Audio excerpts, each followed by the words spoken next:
என் உயிரினும் மேல ஆத்மபந்துகளுக்கு விட்டு சகஸ்ர நாமாவளியின் பொருள் அர்த்தங்களை பார்ப்போம்.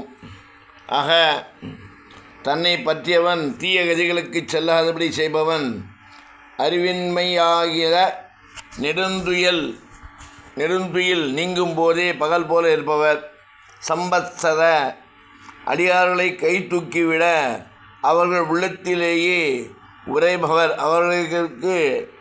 அவர்களுக்கு கரையேற புத்தியை கொடுப்பவர், வியாழ அடியார்களை அஞ்சேல் என்று சொல்லி ஏற்றுக்கொள்ள தன் பிரதிநிதியை அனுப்பவர்,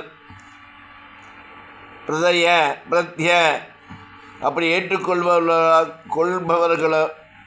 கொள்ளப்படுபவர்களால் நம்பத்தகுந்தவர், அப்படி ஏற்றுக்கொள்ளப்படுபவர்களால் நம்பத்தகுந்தவர், சர்வதசன ஏற்றுக்கொள்ளப்பட்டவர்களுக்கு தன் பெருமையை காட்டுபவர், அஜ அவர்கள் தன்னை கிட்டுவதற்கு இடையூறாக இருக்குவமற்றை தானே விளக்குபவர், சர்வேஸ்வர சரணாகதர்களை தகுதி பார்க்காமல் தாமே சடக்கென அடைபவர், சித்த தன்னை அடைவதற்கு வேறு வழிகள் தேவையில்லாமல் தானே தயாரான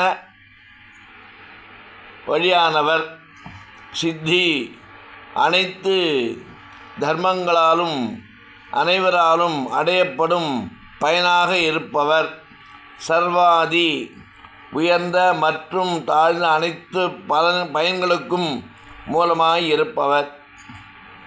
இப்படி 100 நாமாவளி முடிஞ்சது. இன்னொரு 900 நாமாவளி இருக்குது. தொடர்ந்து கேட்டு பலனடைஞ்சு பயனடைய வேண்டும் என்று எம்பெருமானை பிரார்த்தித்து ராமானுஜன் திவ்ய திருவடிகளே சரணம்.